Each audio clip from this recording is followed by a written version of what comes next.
"I'll pay for it," the little girl said, her voice calm, clear, and startling in its confidence. A burst of laughter erupted through the cafe. A few customers chuckled, some openly stared. One barista whispered to another, "That kid serious?" The tall man in a tailored navy coat raised an eyebrow, unsure if he had heard correctly. Maya stood barely to the man's waist, wearing a hand-me-down pink coat a size too big. She reached into her pocket, pulled out a small coin pouch, and laid 3 worn quarters and a nickel on the counter. The cashier blinked. "You sure, sweetheart?" Maya nodded. He forgot his wallet. "I've done that before." The man, stunned, looked down at her. He was in his early 40s, salt beginning to pepper his neatly cropped hair, and he'd just stepped into the cafe for his usual morning cappuccino on the way to a downtown meeting. Only this time, he'd realized too late his wallet was still on the kitchen counter. He stammered. "I can come back." "It's okay," Maya said simply, shrugging like it was no big deal. The laughter faded. One customer muttered, "Well, I'll be damned." The barista finally tapped the register, and the coffee was handed over.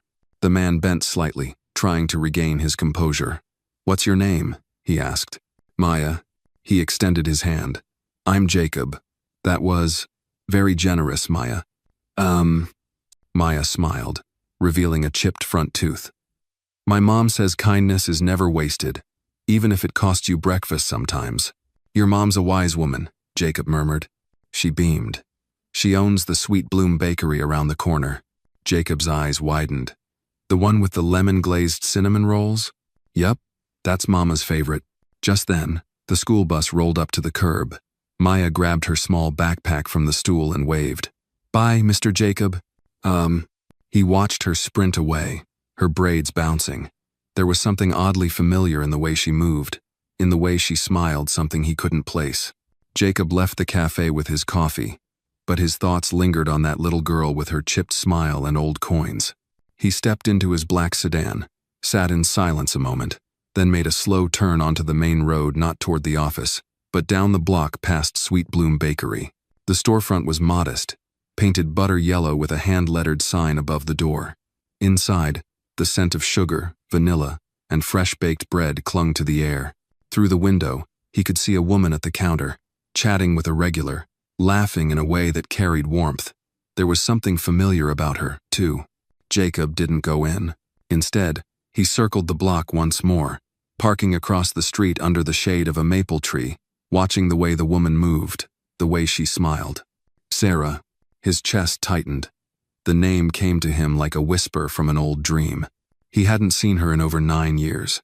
They'd met during a conference in Portland, an unlikely romance between a man building empires and a baker's daughter who never left her block. It had been fleeting. At least, he thought so. Until she disappeared. She never told him she was pregnant. Back in his home office that evening, Jacob pulled out a box of letters and old journals. One note, in particular, was creased from years of handling. "I'm sorry, Jacob. I needed to raise her on my terms. Please don't come looking." It had never made sense until now. Maya. The name, the bakery, the smile. She had Sarah's eyes, and something in her tone, measured but gentle, sounded so heartbreakingly familiar. Jacob leaned back in his chair, mind racing. He hadn't thought of being a father. Not since the day Sarah walked away without warning. And now, here was this bright little girl offering him her last coins without hesitation. He stood and walked to the window. The city lights twinkled below like scattered stars. Somewhere out there, Maya was getting ready for bed, probably brushing her teeth, humming a song, not knowing the man she helped today might be her father. He didn't know what to do next, but he knew this much. He wasn't going to disappear again. Not this time. The next morning, the sun stretched long golden arms across the sleepy rooftops of the neighborhood. Sweet Bloom Bakery was already humming with life. Sarah had been up since 4:30 a.m., rolling dough, checking the oven, humming an old soul tune under her breath. The smell of warm cinnamon and sugar floated down the block, as comforting as a blanket on a chilly morning. Maya skipped into the bakery, cheeks still pink from the breeze. "Morning, Mama," she chirped, sliding her backpack onto the hook behind the counter. Sarah turned from the pastry case, brushing flour from her apron. "Morning, sweetheart. You're early." Maya shrugged. Bus driver said he'd be 5 minutes late today. I thought I'd help with the display. Sarah gave her daughter a quick kiss on the forehead. That's my girl. Jacob stood across the street again, his coffee cooling in hand. He had barely slept. Every time he closed his eyes, Maya's voice echoed in his head. Her kindness, her certainty, the way she'd said, "My mom says kindness is never wasted." That sentence had stayed with him like a soft echo in his chest. He watched through the glass as Maya carefully rearranged cookies shaped like maple leaves, then helped a woman in line pick out 2 scones. Jacob smiled despite himself.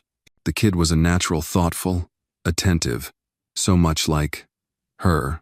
Sarah looked older than she had in his memories, but not in a tired way. It was the kind of aging that came with dignity, with long days and quiet victories. He remembered the way she used to knead dough like it was a meditation, how she'd hum gospel songs from her mother while baking. Jacob couldn't wait any longer. He crossed the street, heart pounding in a rhythm he hadn't felt since the day he'd first seen her laugh in the middle of a flower fight. The little bell above the bakery door jingled as he stepped inside. Sarah turned, wiping her hands on a towel. She froze. Jacob's breath hitched. "Hey, Sarah." Her eyes widened. The air seemed to thicken around them. Maya glanced between them, sensing the shift. "Jacob," Sarah said slowly.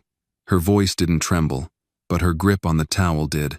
"I didn't mean to intrude. He glanced at Maya, who was now standing still, watching curiously.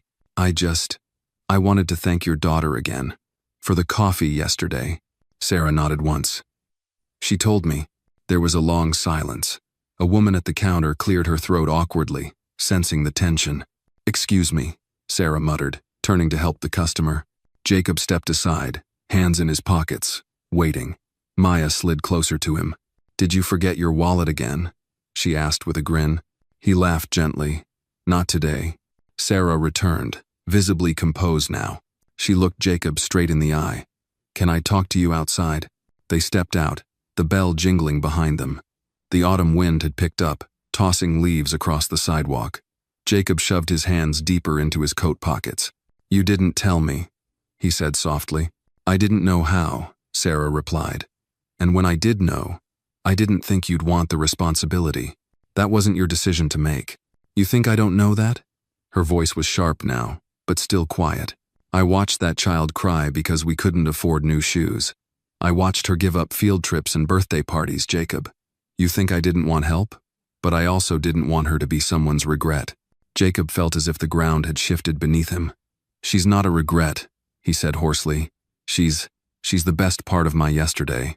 I just didn't know she existed." Sarah crossed her arms. "She's also 9 years old. You can't just walk in here and become her father overnight." I'm not asking to be her father today. I just want to be in her life, even if that means starting as a friend." He took a breath. "I want to get to know her. I want her to know she didn't do anything wrong by being born." Sarah looked at him for a long time. "You've changed," she said finally. "I hope so," Jacob replied. There was a silence. Then Sarah nodded slowly. "I'm not promising anything, but you can come by the bakery after school. Once or twice a week. She likes puzzles, books about the stars." "Thank you," he whispered. As Jacob turned to leave, Maya poked her head out the door. "Mom, Mrs. Kim says she needs more apple tarts." Sarah turned back inside. Jacob looked at Maya one last time. "You're something special, you know that?" he said. Maya giggled. "That's what Mama says." He smiled. "Well, Mama's right." That evening, Jacob went home and pulled out a cardboard box he hadn't opened in years. It was filled with old photographs, some letters he'd written and never sent, and a tiny, unopened onesie that said, "Daddy's girl." His heart ached as he looked at it, but it also swelled with hope. For the first time in years, Jacob Hartwell didn't feel like a man running from something. He felt like a man finally running towards something that mattered. Jacob parked 2 blocks away from Sweet Bloom Bakery, gripping the wheel for a long moment before turning off the ignition. It had been 5 days since his conversation with Sarah, 5 days of soul-searching and sleepless nights. Today would be the first time he'd see Maya with permission, not by accident or from across the street. His palms were sweating. He felt like a teenager walking into his first job interview. Inside the bakery, Maya sat at a small round table near the front window, a half-eaten sugar cookie beside her, and a thick library book open on her lap. The title read, Journey Through the Stars, its glossy pages filled with constellations, space shuttles, and glowing nebulae. Sarah stood behind the counter, her hands kneading dough with practiced rhythm. She didn't look up as the bell above the door chimed, but Maya did. "Mr. Jacob," she said brightly. His heart lifted at her excitement. "Hey there, astronaut," she beamed. "Mama said you might stop by. Want to see my book? It's got this map of the whole galaxy, even the Horsehead Nebula." Jacob laughed. "I haven't heard that name since high school. Is that your favorite part?" "No," Maya said, scooting her chair to make room for him. "I like Saturn the most. The rings are like jewelry in the sky." He sat slowly, careful not to disturb the moment. "Saturn's a solid choice. Did you know Galileo was the first to see the rings through a telescope?" Her eyes widened. "You know about space? Just enough to make me look smart in front of a 9-year-old. He winked. Sarah glanced up briefly, eyes narrowing in quiet observation. She didn't smile, but she didn't frown either. That was progress. Maya flipped through the pages, eagerly pointing to images and facts. Jacob listened with genuine interest, asking questions, sharing stories. He told her how, as a kid, he taped glow-in-the-dark stars to his ceiling and dreamed of being an astronaut before business school and stock reports took over. For the next hour, they talked about galaxies, black holes, and why Pluto got kicked out of the Planet Club. Maya laughed so hard she spilled her cocoa. "I'll get a cloth," Sarah said, coming over with a rag. She wiped the table in silence while Maya cleaned her hands. When she turned to go, Jacob caught her eye. "Thank you for this," he said softly. Sarah didn't answer right away. Then she nodded, just once, and returned behind the counter. Later that afternoon, Jacob walked Maya part of the way home, stopping by the park near her school. She climbed up onto a bench, balancing like a tightrope walker on the backrest. "My mama says I've got good balance from bad sneakers," she giggled. Jacob smiled. "Your mama's got a lot of clever sayings. She says I got my stubborn from her, and my questions from someone else." Maya paused. "Do you ask a lot of questions, Mr. Jacob?" He hesitated. "I used to, when I thought answers could change things." Maya frowned, trying to understand. "Do you think people can change?" Jacob looked away for a moment, watching two boys toss a football in the distance. "I think people who are brave enough to say sorry, they've already started." She was quiet for a beat. Then, "Mama said you were someone from before, from a long time ago." "That's true. Were you nice to her?" Jacob didn't expect that question. It hit him harder than it should have. "I tried to be, but I made mistakes. Big ones." Maya studied him. "Did you ever make someone cry?" Jacob's throat tightened. "Yes." She nodded, accepting his honesty. "I think that's okay. If you say sorry." He looked at her, heart swelling. "I want to both of you." She reached into her coat pocket and pulled out a small folded paper star. "Then you can have this. It's my forgiveness star. I make one when someone says something kind." Jacob unfolded it slowly. Inside, written in red crayon, were the words, "Forgiveness is like stardust. It gets on everything." His voice caught. "Did you write this?" She nodded proudly. "I wrote it for Mama last year, but now it's yours too." He blinked, overwhelmed.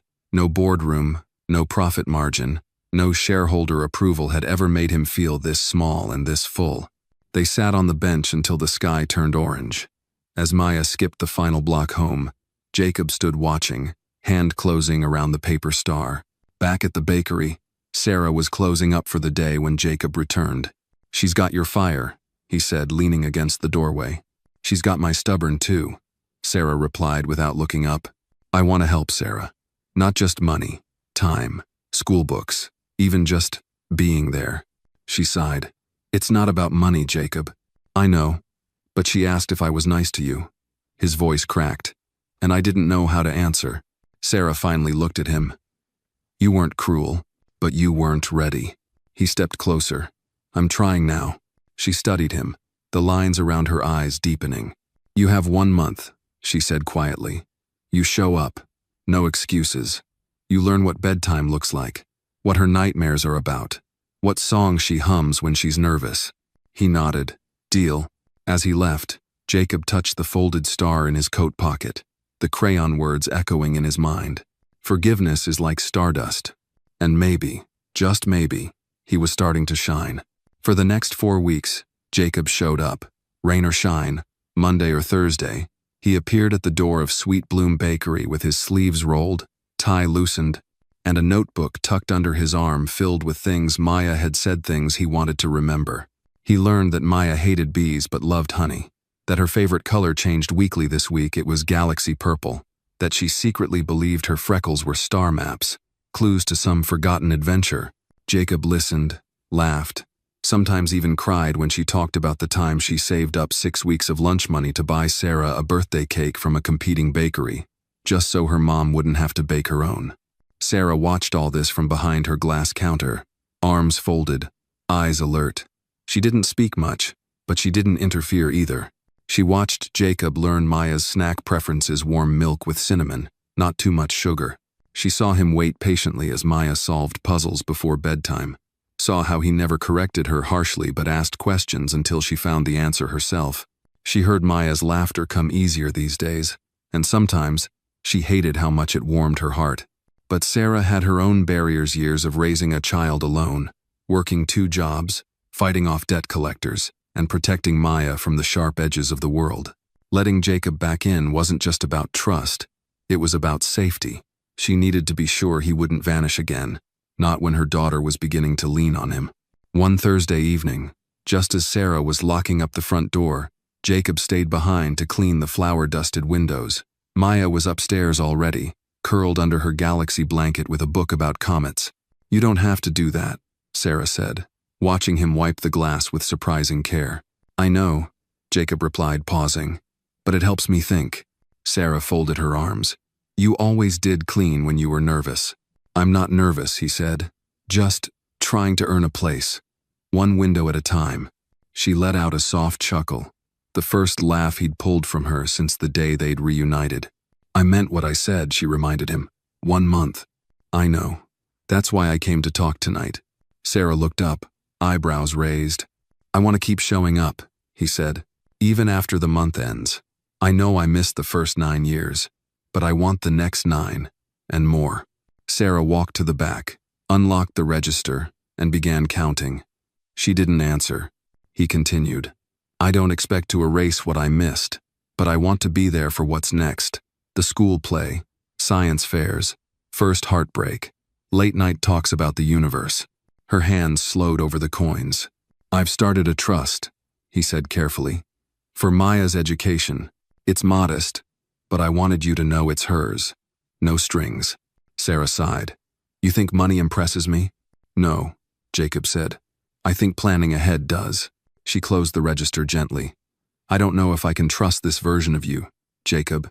"I get that," he said. "But she's starting to trust me, and I won't betray that." Sarah leaned against the counter. "You know what trust looks like to a child? It's not big speeches or bank accounts. It's consistency. It's showing up when they're sick, listening when they're angry, being there when it's inconvenient." "I know," he said. "That's why I'm not leaving." The next day, Maya caught a cold. It was nothing serious, just a cough and a low fever. But Sarah was overwhelmed, short-staffed at the bakery, the plumber late for repairs, and a new shipment of flour missing. Jacob arrived with a thermos of homemade chicken noodle soup, a galaxy puzzle, and 2 children's books about space medicine. "Mission Control reporting for duty," he whispered, entering the apartment above the bakery. Maya sat propped up in bed, nose red, tissues scattered. Her face lit up. "Hey, Captain Jacob." Sarah stood in the doorway, watching the 2 talk about Martian viruses and how astronauts probably ate soup from tubes. She stepped away quietly, letting the door close behind her. That night, Maya fell asleep with her head on Jacob's shoulder, puzzle half finished on her lap. He didn't move. He sat there long after her breathing deepened, watching the stars from the paper mobile hanging from the ceiling. Later, Sarah brought in a blanket. "You'll hurt your back," she whispered. Jacob smiled. "She snores like you." Sarah smirked. "No, she doesn't." He gently adjusted the blanket over Maya. "Thank you for letting me be here." Sarah nodded. "You're lucky she forgives faster than I do." I know, he said. When the month ended, there was no formal ceremony, no announcement. Jacob simply kept coming. He was there when Maya won her science quiz. He was there when she scraped her knee at recess. He was there on the rainy Friday she forgot her lunch, and Sarah walked into the cafeteria to find Jacob sharing half his sandwich with her. And Sarah, though still cautious, began to include him in small ways: an extra cup of coffee in the morning, a question about school events, even a smile now and then. Still, one question loomed between them, unspoken but heavy. When would Maya know the truth? That the man she called her friend was her father. That the paper star she'd given away unknowingly had always belonged to the man who gave her those freckles. Jacob didn't want to rush it. He wanted the truth to land gently, not shake the foundation of her world. But he knew the day would come, and when it did, he wanted to have already proven himself not as a rescuer or visitor, but as someone who had earned the right to stay. For now, he sat with Maya on the bakery's front step, sharing a warm cinnamon roll under the twilight sky. She looked up at him and said, "If stars are made from old things burning bright, does that mean people are stars too?" Jacob smiled. "The very best ones are." The air turned crisper as autumn deepened. Leaves rustled down Main Street like whispers, and the bakery's front window now displayed pumpkin pies and caramel-glazed pecan tarts. Maya had started wearing a purple scarf Sarah had knitted, one that matched the galaxy shade she still adored. Every morning, Jacob walked her to school, and every evening, he stayed a little longer at the bakery, sometimes even helping Sarah close shop, wiping down counters, folding napkins, refilling sugar jars. Though the routines grew familiar, the truth remained untouched. A secret nestled between Jacob and Sarah like a fragile porcelain cup neither dared to move. Maya still didn't know he was her father. She didn't ask. Perhaps she didn't suspect. Or perhaps she was waiting, the way children do when they sense something bigger than themselves. It was a chilly Thursday when Jacob arrived at the bakery to find Maya at the back table with a blank expression, her usually animated voice quiet. A crumpled flyer sat beside her, and her coloring pencil rolled idly on the floor. Jacob knelt beside her. "What's this?" Maya pushed the paper toward him. It was a school newsletter. On the second page, in bright red letters, it announced, "Fathers and Daughters Fall Dance, the 11th of November." Jacob blinked. His heart skipped, then fell. He glanced at Maya. "I guess I can't go," she said softly. Sarah stood behind the counter, unmoving. Her face was unreadable. Jacob carefully sat across from Maya. "You want to go?" She shrugged. "It's okay. Mama says not all families have the same stuff. We can do a pancake night instead." His throat tightened. "Maya," he said gently, "you know I'd be honored to go with you, if you'd like me to." She looked up, her dark eyes deep and wary. "But it's for fathers." He swallowed. "Sometimes, people who care about you, they belong in your life even before you know why." Maya considered this, then she tilted her head. "Are you my uncle or something?" The room seemed to pause. Jacob glanced at Sarah, who stood frozen. He didn't speak. He wouldn't lie. But it wasn't his truth to reveal. Not fully. Not yet. Sarah finally stepped forward. "Maya," she said gently, "Mr. Jacob is someone very special. Someone who loves you very much." Jacob held his breath. Maya looked between them. "So, you were Mama's friend before?" Sarah nodded. "A long time ago. And now he's back?" "Yes." Maya furrowed her brow. "Why did he leave?" Jacob leaned forward. "Because I was scared and foolish. But I came back because I realized how much I missed." The girl was quiet. Then she said, "You make good cocoa." Jacob laughed softly. "Well, that's a start." She picked up the flyer and held it out to him. "If you're still around by the 11th of November, I'd like to go." His voice was thick. "I'll be there." The next few days passed in a blur. Jacob didn't bring up the dance again, but Maya did breakfast, during walks, while folding bakery napkins. She asked if he could dance. He said not well, but he'd practice. One evening, as Sarah closed the cash drawer, she looked over at Jacob, who was flipping through a record collection Maya had discovered in the bakery's old storage room. "She knows something's different," Sarah said. "She's not asking outright, but she's watching us." Jacob turned. "I know, and I think she's ready." "Oh," Sarah hesitated. I just don't want her to feel betrayed, that I hid the truth. You didn't hide it out of shame, Jacob said gently. You protected her. That matters. She sat down, the weight of 9 years settling on her shoulders. I've built her world carefully, and now I'm afraid that telling the truth might unravel it. Jacob crossed the room and sat beside her. Or it might make it stronger. The next morning, they told her. They waited until after breakfast, until the dishes were rinsed, and the bakery was still quiet. Maya sat on the stool by the counter, swinging her legs. Sarah reached for her daughter's hand. Sweetheart, we want to tell you something important. Maya looked up, sensing the seriousness. Sarah's voice was steady. You remember how you asked if Jacob was part of our past? Maya nodded. Well, Sarah continued, he's part of something even bigger. Jacob is your father. There was silence. Maya blinked. Like, really?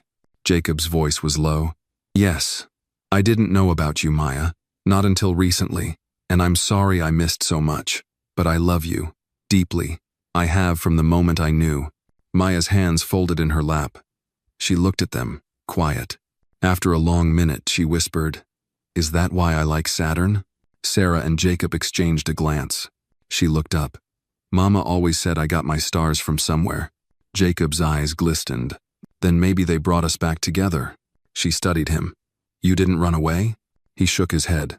I came back to stay. And slowly, Maya nodded. Then, like she had done with the paper star, she reached into her coat pocket and pulled out another folded piece of paper. I was saving this, she said, for someone real. He unfolded it. It was a drawing 3 stick figures under a sky filled with stars. One had Sarah's hair, one had Maya's freckles, and the third, tall and smiling, had his tie. He choked on a laugh. Is that me? She giggled. I gave you the best stars. And Jacob, for the first time in a long, long while, felt like he belonged to something greater than success, or wealth, or redemption. He belonged to this galaxy, to this girl, to this family. The evening of the 11th of November arrived wrapped in golden dusk and the scent of cinnamon lingering from the bakery's afternoon batch. The community center had transformed into a twinkling hall of laughter and tulle, its rafters draped in silver streamers, the floor shimmering with tiny LED stars. The fathers and daughters fall dance had always been a sweet tradition in town known that Sarah and Maya had never attended before. Until now. Jacob stood outside Sarah's apartment in a charcoal suit. The same navy tie from the drawing Maya had given him carefully knotted. His shoes shined, his posture a mixture of confidence and nerves. He held a single daisy, Maya's favorite flower-white petals with a yellow heart, simple and bright. When the door opened, Jacob felt his throat tighten. Maya stood in a navy blue dress speckled with tiny silver dots like constellations. Her curls were pulled back with a glittering clip shaped like a crescent moon. She beamed up at him. You're not late. I wouldn't dream of it, he said, offering the daisy. She took it gently, then whispered, You smell like bakery and soap. Jacob chuckled. I was aiming for sophisticated. Behind her, Sarah appeared in a sweater and jeans, flour still on her cheek. She had baked 30 apple turnovers that morning for a school fundraiser and hadn't slowed down since. Don't keep her out too late, she teased softly. Jacob nodded. I'll have her home before the last star fades. As they stepped outside, Maya took his hand, and he squeezed it gently. The night air was crisp, the kind that carries possibility.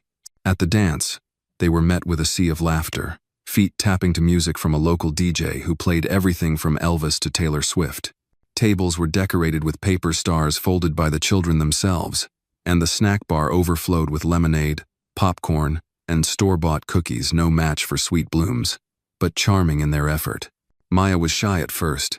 They stood near the wall, watching other pairs twirl. Jacob felt his collar tighten. Want to sit? He offered. Maya shook her head. I'm just watching their moves. I don't want to embarrass you. He kneeled to her level. Kiddo, you could fall on your face, and I'd still think you were magic. She smiled. Okay then, let's make some space moves. Their first dance was awkward. Jacob's left foot a bit too enthusiastic. Maya's step somewhere between a moonwalk and a shuffle, but they laughed. They spun in circles, made up their own orbit dance, and giggled until Maya had to lean on him to catch her breath. Later, when the DJ played a slower song going about daughters growing up too fast, Maya leaned against Jacob's chest, her arms around his waist. "Is this how it's supposed to feel?" she whispered. "What? Having a dad?" Jacob swallowed the lump in his throat. "I hope so, but if it doesn't, we'll figure out our own version." She nodded. "You're doing good so far." They left the dance a little after 9, walking hand in hand under a sky littered with stars. Maya skipped ahead, humming to herself, the moonlight catching the shimmer on her dress. As they approached the bakery's front stoop, Maya paused. "Can I ask you something?" "Anything. Why didn't you come sooner?" Jacob crouched down so they were eye level. "Because I didn't know you existed. And when I found out, I was afraid you wouldn't want me."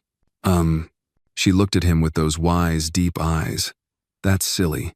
Everyone wants someone to show up." He smiled, bittersweet. "I'm here now. Forever, if you'll let me." She hugged him tight, her small arms wrapped around his neck. "You're not a maybe anymore." Inside the apartment, Sarah stood at the window, watching them. She saw the way Jacob carried Maya's flower crown like it was sacred. She saw the quiet care, the unforced affection.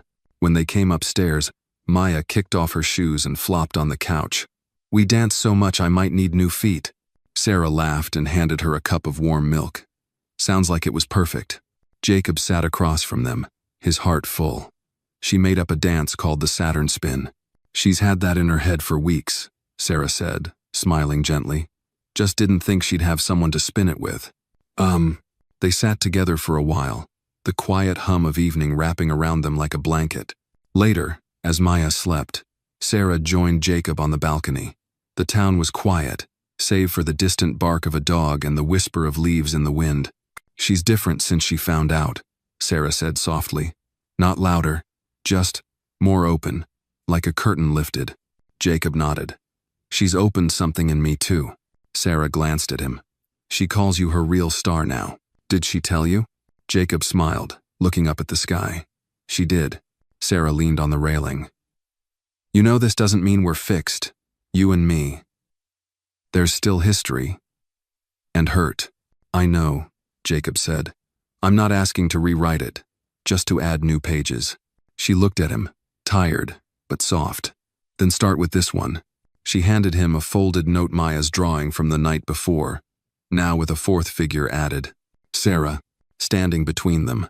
Jacob stared at it, his eyes stinging. Then he whispered, "It's the best page yet." And from the window behind them, Maya stirred in her sleep, a smile on her lips, dreaming of stars and daisy crowns and the dance of things finally coming together. The bakery buzzed with its usual morning warmth sugar in the air, a soft jazz tune playing on the radio, and Maya's giggle echoing from the back kitchen as she helped frost cupcakes for a local fundraiser. Jacob had just finished replacing a faulty light bulb above the pastry display when the front door chimed open. A woman entered, stylish in a muted coat, sharp heels clicking across the tile. "Jacob Hartwell?" Her voice was crisp, controlled. Jacob turned, instantly alert. "Yes?" She extended a manicured hand. "Caroline Dempsey. I'm with the Hartwell Foundation. We've been trying to reach you." Sarah emerged from the kitchen, wiping her hands. Maya peeked behind her, curiosity blooming in her eyes. Jacob offered a polite smile. "It's Saturday. What brings you here?" Caroline hesitated, her eyes briefly scanning the bakery's cozy interior. "Your name has come up in several conversations. Investors are concerned. Your schedule's changed. Your board reports are late. They're worried you're distracted." "I've taken a step back," Jacob said, his voice calm but firm. "Temporarily. You're a founding partner," she reminded him. "Your presence or absence affects more than just balance sheets. There's talk of reshuffling the board." Sarah stiffened. Jacob took a step forward, lowering his voice. "We can talk about this elsewhere." Caroline gave Sarah a quick, professional nod. "Of course. I just thought you should know the board plans to vote next week. If you're stepping away for good, we need clarity." She turned and exited, leaving behind the lingering scent of expensive perfume and a thread of tension. Jacob exhaled slowly. Sarah raised an eyebrow. "That wasn't your secretary?"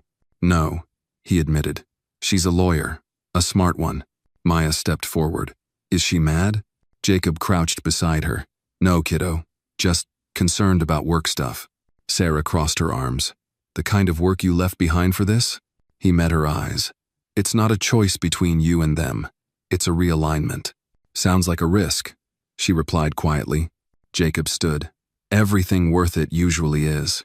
The next few days passed with a quiet undercurrent of unease. Jacob continued helping at the bakery, walking Maya to school, and folding napkins during the slow hours. But his phone buzzed more often, and his silences lengthened. Sarah noticed. One night, after Maya had gone to bed, Sarah poured 2 cups of tea and handed Jacob one. "What are you not telling me?" she asked gently. Jacob looked into the steam. "They want me back. Fully. No part-time parenthood. No bakery mornings. No science fair afternoons." Sarah waited. "I built that company from a rented desk in a shared workspace," he said. "It was supposed to mean freedom. Now it feels like a leash." "Then let it go." Jacob looked up, startled. "You think I should?" "I think," Sarah said slowly, "that if you're here because you want to but not because you're hiding, then stay. But if you're running from them, you'll never stop." Jacob rubbed his temples. "It's not just about me. There are scholarships that rely on the foundation, jobs, people. But Maya, she's the only thing that feels real right now." Sarah reached across the table, resting her hand over his. "Then find a way to make both real." The next morning, Jacob drafted a letter to his board. Not a resignation, but a restructuring delegation plan that allowed him to stay involved without vanishing from Maya's life. He sent it before he could change his mind. Later that afternoon, Maya came home with a letter of her own, an invitation to the regional science fair. Her project on solar systems and sweets, where she compared planets to pastry, had been chosen to represent her grade. "I need a partner for the demo table," she said excitedly. Jacob knelt. "I'd be honored." The days that followed were filled with flour, foam balls, and star stickers. Sarah helped Maya bake cookies shaped like moons, while Jacob constructed a solar system mobile from bakery string and cardboard. Laughter returned to the house, easing the tension like balm. But not everything healed so quickly. One rainy Tuesday, a man entered the bakery holding a glossy folder. He wore a pressed suit and a strained smile. "Miss Sarah Evans?" he asked. Sarah wiped her hands. "Yes? I'm with Monroe Legal Services. I've been asked to serve a notice." Jacob froze. Maya looked up from her sketchbook. The man placed the folder on the counter. "There's been a claim regarding Jacob Hartwell's association with your business. Some believe there may be a conflict of interest regarding property holdings and asset use." Sarah's face hardened. "Excuse me?" Jacob stepped forward. "Who filed this?" The man avoided his eyes. "Anonymous. But the board has a legal right to review any impact on charitable operations." When the man left, silence fell like a curtain. Sarah picked up the folder, flipping through pages dense with legal language. "They're trying to use me to corner you." Jacob nodded. "They want leverage, to prove I've compromised the foundation's focus." Sarah's jaw clenched. "We're not your weakness, Jacob." He looked at her, pain flickering in his eyes. "I know. You're my reason." Maya came over, holding the drawing she'd been working on. "Do they not like us?" Jacob crouched and pulled her close. "Some people fear things they don't understand, but we don't need their approval. We have each other." She looked up. "Then we're strong." Sarah sat beside them on the bakery bench. Stronger than they know. That night, Jacob called a press conference. Small, quiet, held at a local community hall. No ties, no podium, just him, in a sweater and jeans, with Maya's drawing tucked in his pocket. He spoke not about resignations, but transformation. Not about stepping down, but forward. He shared how a small act of kindness, a few coins and a cup of coffee, had changed the direction of a life once ruled by numbers. He didn't apologize for choosing love. He announced he was restructuring the foundation to focus more on community-rooted projects, on families like Sarah's, on stories like Maya's. When he stepped off the stage, Sarah and Maya were waiting. "You didn't have to do that," Sarah whispered. He smiled, reaching for their hands. "I did. And in that moment, surrounded by the quiet applause of strangers and the warmth of two hands that mattered more than anything, Jacob knew he had finally chosen right. Even if the light cracked, it still shone. And sometimes, the cracks were how the stars got in. It had been a week since Jacob's public announcement, and the world didn't fall apart. The media response was quiet at first, some praise from local outlets, a few raised eyebrows from financial blogs, and a brief segment on the evening news describing his shift from boardroom to bakery. Jacob ignored most of it. The people who mattered didn't live in boardrooms. They lived above Sweet Bloom Bakery, in a small apartment where the nights were filled with laughter, and mornings began with the smell of vanilla and cinnamon. He was sitting at the kitchen table when Maya walked in carrying a box of old photos. "Mama says I should know where I come from," she announced. Sarah, drying a baking sheet behind her, smirked. "Just the PG-rated parts." Maya dropped the box on the table and opened it. "Okay, tell me about this one," she said, holding up a photo of a much younger Jacob in a university hoodie, flour streaked on his cheek, holding a pie with uneven crust. Jacob laughed. "That was our first Thanksgiving together. I insisted I could make the pumpkin pie." Sarah snorted. "It exploded." "It did not explode, it cracked. It bubbled over and smoked up the oven." "It was rustic," Jacob countered. Maya giggled, delighted by the bickering. "Did you fight a lot?" Sarah shook her head. "Not fight, just disagreed with dramatic flair." The box became a portal.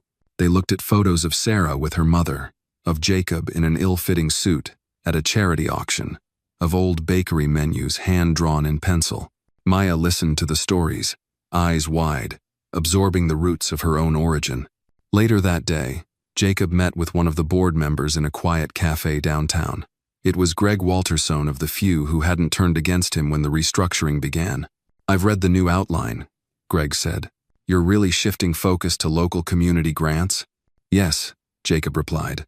"Microloans for single parents, food service training, youth science programs." Greg nodded slowly. "And the foundation remains stable?" "Stronger than ever. I'm just not leading from the top floor anymore." Greg looked at him thoughtfully. "You know they still want your seat." Jacob smiled. "Then let them take it. I've found a better chair, one with syrup stains and glitter stuck in the seams." Greg laughed. "You've changed, Hartwell. I've remembered who I was supposed to be." Back at the bakery, Sarah was organizing shelves when Maya burst through the door, carrying a gold envelope. "It came! It came!" she shouted, waving it over her head. Sarah took the envelope, turning it over. "What's this?" "It's the Regional Science Fair confirmation," Maya said breathlessly.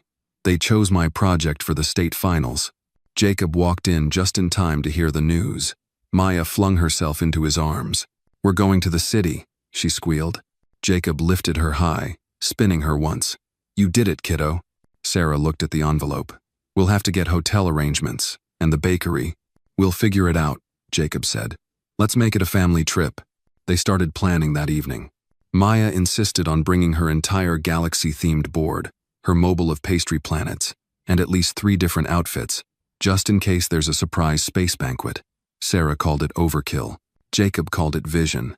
Before the trip, Jacob surprised them with dinner at his old townhouse. It was a sleek, modern place he hadn't lived in for months. The staff had maintained it, but it felt cold, now polished but lifeless.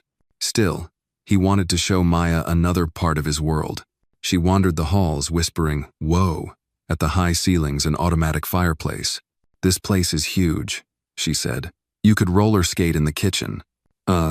Sarah stayed quiet, watching Jacob move through the space like a stranger in his own home. "I used to think I needed all this to matter," he said quietly. "Now I know I just needed a chair at the table." "Your table." Maya climbed onto the giant couch and patted the seat beside her. "Well, this couch is big enough for all of us." They sat and ate takeout noodles with chopsticks, laughing when Maya nearly flung one into Sarah's hair. Jacob opened a bottle of red wine, the same kind he and Sarah had shared years ago during their first Thanksgiving disaster. He poured 2 glasses, handed one to her. "To rediscovery," he said. Sarah lifted hers. "To showing up." They clinked glasses. As the evening ended and they prepared to leave, Maya tugged at Jacob's sleeve. "This place is cool, but home smells better." Jacob knelt beside her. "That's because home has cinnamon, and people I love." Maya grinned. "Can we put up more stars in my room when we get back?"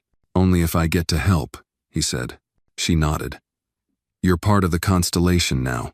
Later that night, after Maya had fallen asleep, Sarah and Jacob stood outside under a sky that was slowly clouding over. "I saw the way you looked around this place," Sarah said. "You've already left it behind, haven't you?" He nodded. "I don't belong here anymore. You could sell it, use it for the foundation. I thought of that, but I might keep it for board meetings or fundraisers, a place to bring people in." Sarah looked at him. "And when they ask why you downsized?" Jacob smiled. "I'll tell them I upgraded my life." They walked back to the car together, Maya snoring softly in the back seat. And as Jacob drove, Sarah glanced at him, really looked, and saw not just the man she once knew, but someone stronger, steadier.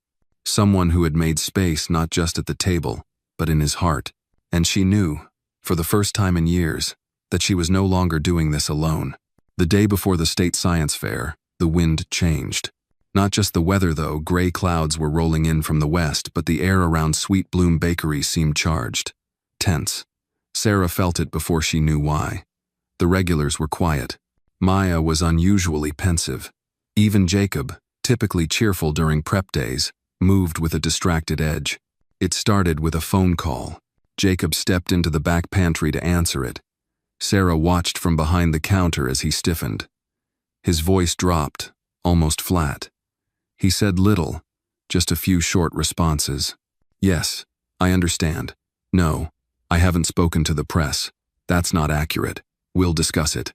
When he returned, his face was carefully blank. "What is it?" Sarah asked. He hesitated. "A reporter got hold of the board letter. There's a story going out tomorrow." About what?" "They're framing the foundation restructure as personal instability, suggesting I've misused funded them to your bakery." Sarah stared at him. "That's ridiculous. There's no connection." "They'll try to make one," he said. "A man changes course suddenly, gets close to a woman he once knew, discovers a daughter he didn't claim for years. Gossip writes itself." Maya, sitting at the side table sketching, looked up. "Are we in trouble?" Jacob softened his tone. "No, sweet star. We're just getting some wind before the race." Sarah walked over, voice low. "Can this hurt you legally?" "Number. But it can damage the public trust. Donors might pull back." "And us?" He looked at her. "You've done nothing wrong, but I want to make sure Maya's not exposed." That evening, while Jacob made calls to his PR team, Sarah tucked Maya into bed. The little girl clutched a small stuffed astronaut Jacob had given her weeks ago. "Mama?" she whispered. "Yes, baby?" "Do grown-ups always fight quietly?" Sarah sat on the edge of the bed. "Sometimes. Not because they're hiding, but because shouting doesn't fix everything." Maya nodded.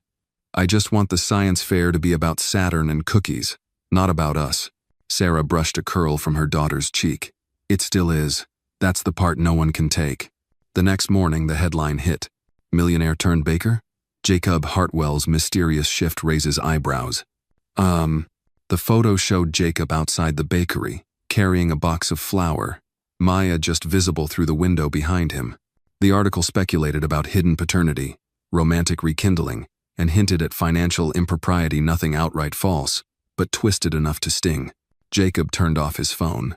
When he arrived at the bakery, Sarah was already dressed in her traveling coat, Maya's display board leaning against the door. "We go on," Sarah said simply. He nodded, grateful beyond words. The trip to the science fair was quiet but warm. They sang along to the radio, stopped for roadside coffee, and Maya napped across the back seat with a book on constellations pressed to her chest. At the convention center, everything was bigger, larger booths, flashing LED displays, kids in lab coats, with talking robots and volcanoes that smoked for real. Maya took it all in with wide eyes but no fear. Jacob helped her set up her table. Saturn's rings, made from frosted donut halos, spun gently under a tiny motor. Her pastry planet comparison chart drew smiles from every passing judge. But more than the project itself, Maya shone. She explained things with poise, charm, and quiet intelligence. She quoted Newton and Hershey's, "To Helvin." She talked about how the stars reminded her to be curious, even when the world seemed confusing. During the lunch break, Sarah found a quiet table in the corner. She pulled Jacob aside. "There's a man near the judge's booth with a camera," she said. "I think he's press." Jacob glanced over. The man wasn't wearing a badge. He was leaning too close to the judge's list, jotting notes. "I'll handle it," Jacob said. He approached the man calmly. "Excuse me, I believe you're not an accredited observer." The man didn't flinch. "Public event, and I'm just gathering human interest stories." Jacob's jaw tightened. "If Maya's photo or name shows up in your piece, I'll consider it a personal violation. She's a child, not a headline." The man tucked away his notepad. "Your story sells, Hartwell. Fallen tycoon, mystery daughter, local bakery queen. It's gold." Jacob stepped closer. "You don't understand the story at all. And if you publish that child's face, I will sue you into obscurity." The man backed off. "Touchy, aren't we?" Jacob didn't answer. He just turned away, returning to where Sarah stood, watching. "He's leaving," he said. "But this won't be the last time." Sarah nodded. "Then we'll meet the storm together." Later that afternoon, as the final awards were announced, Maya sat cross-legged on the stage steps, humming to herself. When her name was called second place overall, special distinction for creativity, she jumped up and ran straight to Jacob and Sarah, trophy raised high. "We did it," she cried. "No," Jacob said, picking her up. "You did it." Sarah wrapped them both in a tight hug. The crowd around them blurred into nothing. Outside the center, night had fallen. The clouds had cleared. The sky was littered with stars again. Maya looked up, still holding her trophy. "You know what I like about space?" "What?" Jacob asked. "It's quiet, and it's huge, and it doesn't care what people say down here." He smiled. "Then let's build our own universe, one that listens to truth, not noise." And as they walked back to the car, hand in hand, Jacob realized that no storm, no scandal, no headline could shake what they had built, because it wasn't built on image. It was built on presence, on truth, on love, and that kind of foundation was bulletproof. The morning after the science fair felt unusually calm. The city was beginning to stir, but Sarah's small apartment, high above the bakery, was still. Maya slept in, her trophy resting proudly on the nightstand beside her, and the smell of sweet maple bacon drifted through the hallway as Sarah moved quietly in the kitchen. Jacob stood by the window, coffee in hand, staring out at the waking world. It was the first time in weeks he wasn't thinking about crisis control. There were no reporters outside, no lawyers calling. The article that had tried to stir scandal had fizzled out within a day, drowned by public support and a heartfelt post Jacob had written on the foundation's website. It had gone viral, unexpectedly. In it, he spoke not about scandal, but about transformation, about stepping into fatherhood late, but not too late, about rediscovering purpose through a child's gaze. He didn't name names, but those who mattered knew who he meant. He'd ended the post with a line that lingered in people's minds. "Sometimes the most powerful thing you can do is show up quietly, completely, and without needing applause." Now, the bakery was bustling again. Customers who had once whispered about Jacob now shook his hand. Local students came by to ask Maya about her project. A local news crew even ran a soft feature on pastries and planets, focusing entirely on the science fair without mentioning family or money. But inside Jacob, another shift had begun. He started letting go. One afternoon, as he filed paperwork in the small home office above the bakery, he found a folder labeled Future Holdings. Inside were blueprints for a second penthouse in Manhattan, a boat dock agreement, and 3 unused business licenses. He stared at them for a long time. Then, one by one, he shredded them. Later that week, he held a meeting with the foundation's executive team. They gathered in a modest community center, not a conference room, sitting in folding chairs with coffee and paper cups. "I won't be returning to the chairman role," Jacob told them plainly. "Not in title, not in daily decisions. I'll remain a board member, but the day-to-day belongs to you." There was a pause. "You're serious?" asked one of the senior advisors. Jacob nodded. "I'm more useful as a builder now. Of people, of programs. I want to work from the ground up." It wasn't a dramatic exit. There were no gasps, just a shared understanding that something had deadened, something better had begun. That night, he walked home past the bakery. Sarah had left the front light on. Through the window, he saw her wiping down the counter while Maya danced to a jazz record, the hem of her dress spinning like a planet in orbit. He didn't go inside right away. He stood across the street for a moment, letting the image settle deep inside him. This was home now. The next morning, Sarah found an envelope tucked under the sugar jar. Inside was a simple note. "You've built more than a bakery. You've built gravity. Thank you for anchoring me." Under it was a deed. Jacob had transferred partial ownership of the space to her, ensuring no one could threaten it again. Not boards, not lawyers, not time. Sarah stared at the papers for a long while, then folded them carefully and tucked them into her recipe book. Spring came early that year. The town's main street bloomed with hanging baskets and street musicians. Sweet Bloom Bakery began hosting Science Saturdays, where Maya led small workshops for younger kids. Jacob taught some of them how to use telescopes at night on the rooftop. Word spread. A grant came in. Then another. A small nonprofit formed around it, Maya's idea. Saturn Sisters, she called it. A group for girls in underserved communities who loved space, science, and snacks.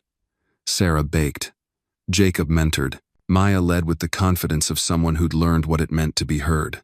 One Saturday afternoon, as they packed up the folding chairs from another workshop, Maya approached Jacob with a serious expression. "I was thinking," she said, "if we ever do a Saturn Sisters national conference, yes? We should have astronaut cookies, like the ones from space, but better." He laughed. "Consider it done. And maybe we can invite my real dad?" Jacob paused. Maya looked up, grinning. "Just kidding. You're totally him. I just wanted to see your face." He scooped her up and spun her around. "You are absolutely trouble, but I'm your trouble," she giggled. As the sun began to dip, casting long golden shadows on the pavement, Jacob looked out over the street where this had all begun, where a little girl had offered him a cup of coffee with 3 worn quarters and a heart full of grace. He had come here, a man untethered, searching for something he couldn't name. Now he was a father, a friend, a builder not of empires, but of moments, of stars painted on bedroom ceilings, of memories made with sugar and science, of laughter shared over coffee brewed by love, not caffeine. And that was everything. As Maya ran ahead to help Sarah lock up, Jacob stayed back just a moment longer, letting the scent of cinnamon and possibility wash over him. He had not expected to lose the world and find the universe in return, but he had. And this quiet life, wrapped in joy and work and imperfect, extraordinary love was the only story that ever mattered. The beginning of summer brought longer days, lighter evenings, and the rhythm of life at Sweet Bloom Bakery slowing just enough to let the sweetness of small things rise to the surface. Maya had graduated to the next grade, proudly carrying her report card home with all A's and a gold star for Most Curious Student. Jacob framed it, placing it between a photo of Maya's first science fair and a picture of them 3 at the beach wind, blown, sun, soaked, and smiling so big it seemed they had never known anything but joy. But Sarah knew better. Joy was earned, and sometimes it came after storms. That morning, as she poured the first batch of batter and measured out flour with practiced hands, she glanced at Jacob across the kitchen, sleeves rolled up, whisk in hand, whistling some old soul tune. He had become part of the bakery, as surely as yeast was part of bread integrated, essential, unassuming. "I was thinking," he said suddenly, not looking up, "we should host something bigger this summer." "Bigger?" she asked. "Yeah, like a block party, but better. Food stalls, games, live music, maybe a telescope corner for stargazing." Sarah blinked. "You mean, like a celebration?" "Exactly. A here we are kind of thing. For the community, for Maya, for us." She paused, wiping her hands. "What would we call it?" Jacob shrugged. "Maybe the Constellation Gathering. After Maya's drawing, remember?" Sarah tilted her head. "It's poetic." "She's poetic," he said. That afternoon, they brought the idea to Maya, who, of course, was already several steps ahead. "We could have galaxy cupcakes and a poetry reading. And Dad," she added with purpose, "can finally play guitar." Jacob chuckled. "Who told you I play?" "I heard you in the kitchen last week. You thought I was asleep." He rubbed the back of his neck, embarrassed. "I haven't played for people in years." Maya grinned. "Well, you better start practicing." The word Dad still caught in Jacob's chest sometimes. Not because it felt foreign, but because it had taken so long to arrive. She said it now with ease, with warmth, with full-hearted belonging. It was a name not given lightly, and he wore it like a tailored jacket finally his, finally fitting. The weeks flew by. Flyers were printed. Local bands signed up. Neighborhood families offered to help.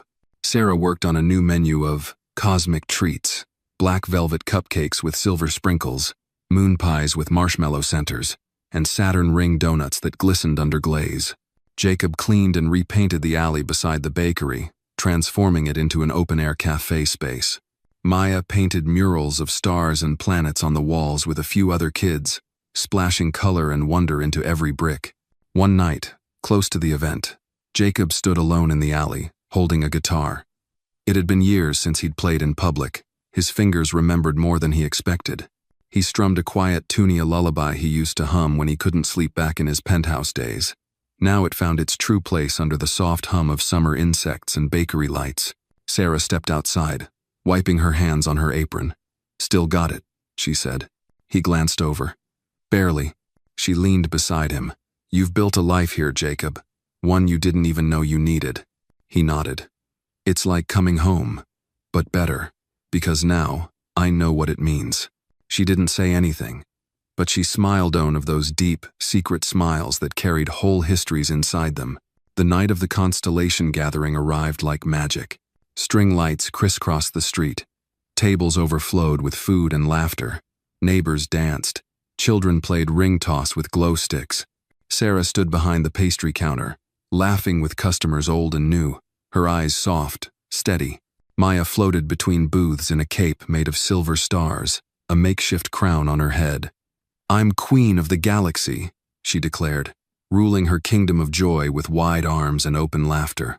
When Jacob finally took the stage, the crowd quieted. He cleared his throat, adjusted the guitar strap. "I wasn't planning to speak, but Maya said I'd regret it if I didn't. She's usually right." A ripple of laughter. "Not long ago, I thought success was measured by buildings, by stock portfolios, by silent dinners in high towers.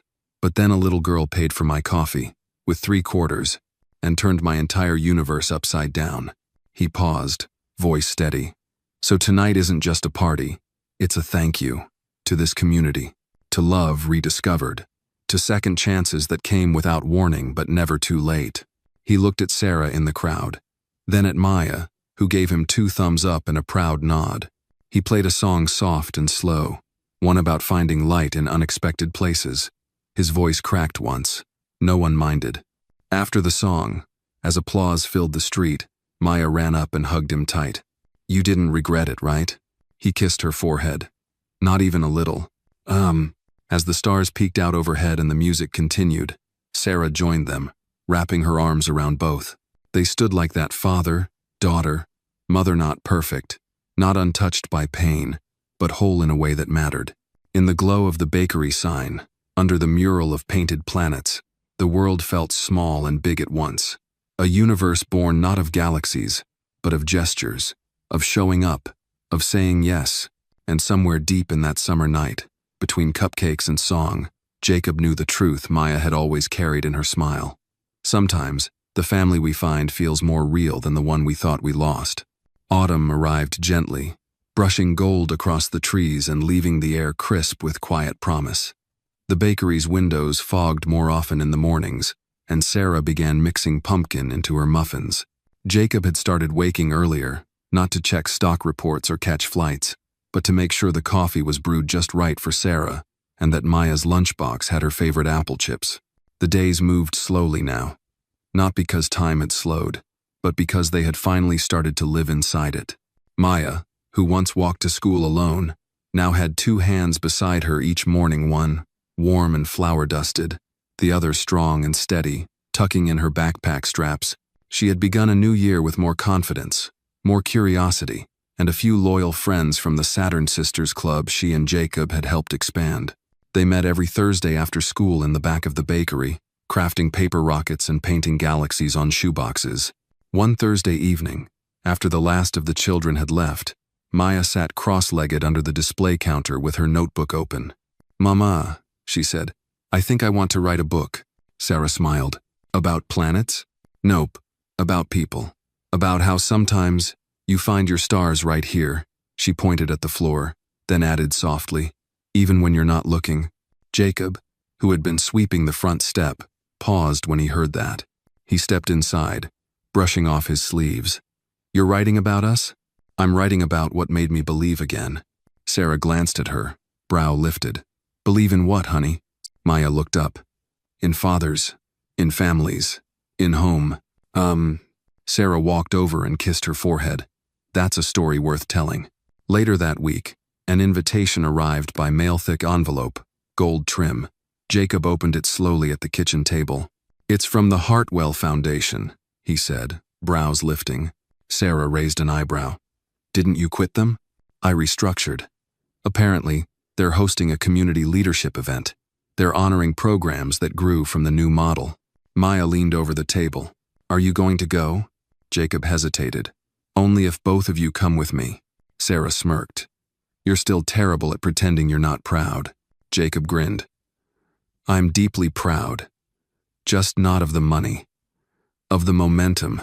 And so, a week later, dressed not in a tailored suit but in a soft gray sweater and worn dress shoes, Jacob stood at a podium again.